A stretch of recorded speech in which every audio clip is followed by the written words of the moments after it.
प्रणाम प्रिय साथियों। अष्टावक्र की अंतरंग यात्रा को हम फिर से शुरू करते हैं।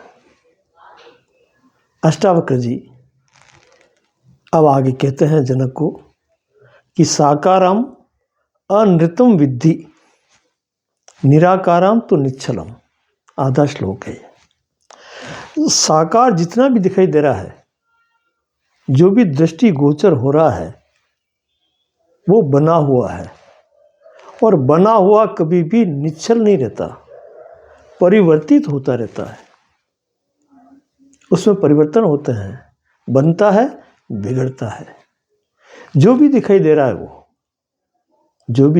रहा है वो बनता और बिगड़ता है, क्योंकि जो बना है वो बिगड़ेगा और नहीं बना था उससे पहले बिगड़ा हुआ ही था वो।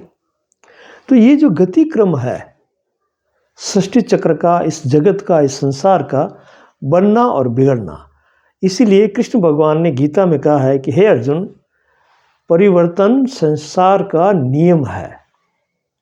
इस परिवर्तन के नियम में संसार आबद्ध है। इसको परिवर्तन होना पड़ता है, बदलना पड़ता है। इसके रूप अलग अलग ढंग के होते हैं। ये कभी अस्थायित्व को प्राप्त नहीं होता, अस्थायी नहीं रहता। तो जो अस्थायी नहीं रहता है, बदलता रहता है, वो सत्य कैसे हो सकता है? बदलने का काम मिथ्या का है, झूठ का है। इसीलिए कहा है कि साकारम अनृतम, अस्थायी नहीं है, विद्धि साकारम अनृतम विद्धि निराकारम तु निश्चलम। निराकारम तु निश्चलम। जो निराकार है, जिसका कोई आकार नहीं, वो बनता भी नहीं और बिगड़ता भी नहीं। वो बनता भी नहीं, बिगड़ता भी नहीं। ज्यों का त्यों है, यथावत। और जो ज्यों का त्यों है वही सत्य है। उसी निराकार को तो अपने हृदय मन मस्तिष्क में बिठा करके उसी को धारण कर, वही सत्य है। बाकी जो बदलता है वो माया है, वो छाया की तरह है। कब अपना रूप बदल दे, कब हमें भ्रमित कर दे, कब हमें किस किस चीज़ों में फंसा दे, अपने आवरण से ढक दे, अपने को आगे पीछे करके अपनी बुद्धि को खंडित खंडित कर दे, विभाग कर दे, असमंजस में डाल दे, आश्चर्यचकित कर दे। ये सब माया के खेल है। इस माया के खेल से जो भी दिखाई दे रहा है तुझे, जो भी अनुभूत हो रहा है, देखने के बाद अनुभूत होता है, तो वो सब माया का खेल है। तो क्या करना है अब इसमें? एतत् तत्वोपदेशन च न पुनर्भव संभव।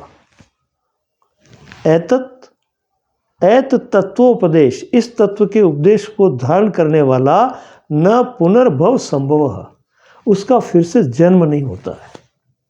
यानी कि जन्म मरण से रहित होने के लिए, जन्म मरण से छुटकारा पाने के लिए, बनने और बिगड़ने की जो प्रक्रिया है, उस जंजाल से, उस चक्रव्यूह से निकलने के लिए एक सूत्र अष्टावक्र जी बताते हैं हमें। वो कहते हैं कि साकार पर भरोसा मत कर।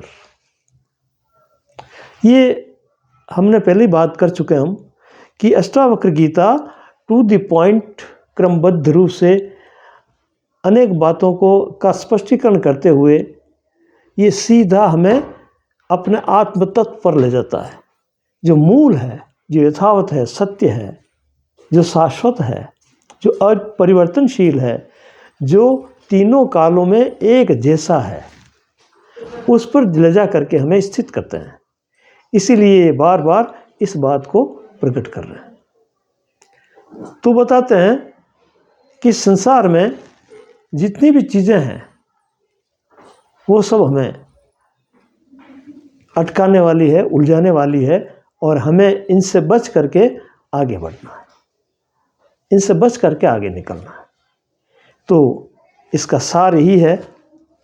ये 18वां श्लोक है और इसका सार ये है कि जितने भी साकार चीज़ें हैं, रूपवान चीज़ें हैं, बनी हुई चीज़ें हैं, उन सब से उनको मिथ्या जान। इसमें बनी हुई चीज़ देह भी आ गई, इसलिए बार बार देह के लिए भी मना करते हैं वो। और जो भी वस्तुएं हैं वो भी तुझे आकर्षित करती है, फंसाती है, तू संग्रह करता है, उसके मोह में पड़ जाता है और ये बंधन का कारण बनती है। तो जो निराकार तुम्हारी आत्मा है, जो तुम्हारा जानने का जो एक प्रज्ञा है तुम्हारी, जो तुम्हारी समझ है, वो भी निराकार है। और तुम्हारी आत्म तत्व तो बिल्कुल इन सब की पकड़ से बाहर है।